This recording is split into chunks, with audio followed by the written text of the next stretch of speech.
Hello guys, and just a little routine job. I don't know if you remember from some of the earlier videos, but I've got a problem with this Fender. It's actually sheared away from its mounts further down here and at the bottom, and I'll show you that in just a second, and also here as well. I have a good sense of what the root cause is, but you see it's a little loose and a bit of a mess, and it's obviously causing some problems trying to get the bike onto the rear stand. It's lost its stability and everything seems a little slack. So I'm going to take this off.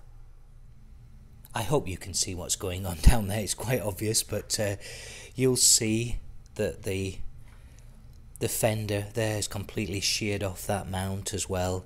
And what I suspect has happened is there's supposed to be a strap on the inside of this alloy fender, and that's not there at all. So these are pretty lightweight, and I think what's happened with vibration and just riding, also the middle mount's missing. I suspect that what's happened is it just simply worn away over time.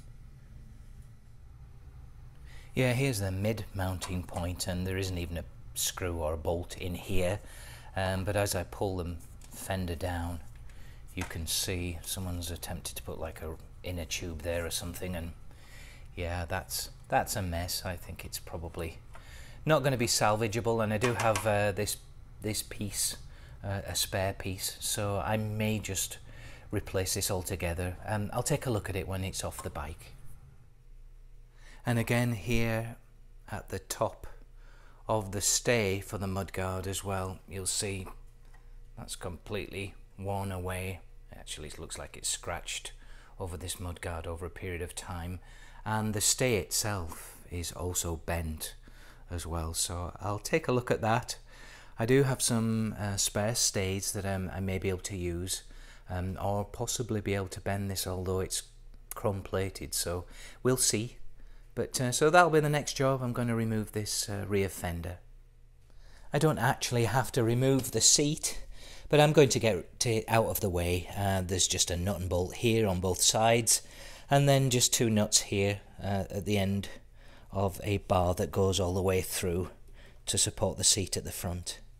And while we're talking about the seat, it's obviously got a little tear in there that I'm going to deal with at some point. And some of you may not be aware of what this is underneath. It's actually a tool tray. So this one's a little stiff. It needs some work, but that's where you would keep your tools. A gentleman will keep his tools for a Vincent.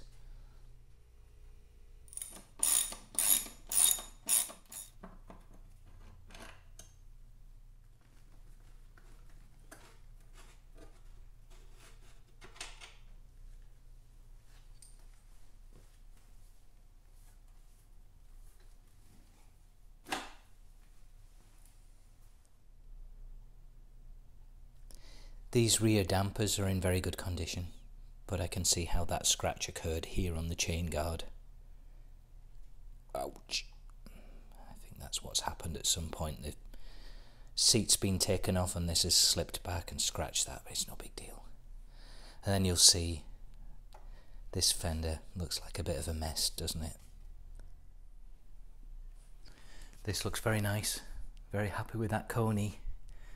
And I'll be taking these off as well and just checking them out. They're a little tarnished, but they should come up pretty nice. And I'll check all this back end up, but it looks to be great. Thought you might like to see quickly what the underside of the seat looks like.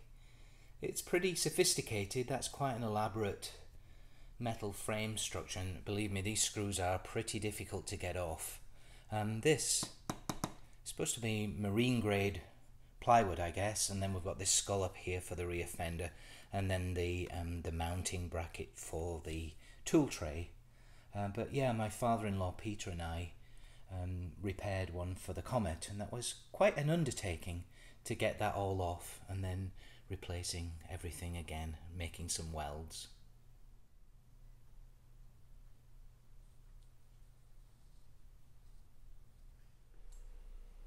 One other nice feature of this bike that you may or may have not noticed is the rear fender's split into two parts.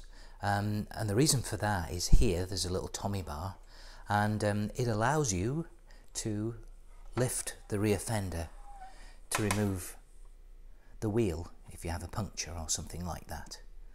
So I always thought that was a very nice touch.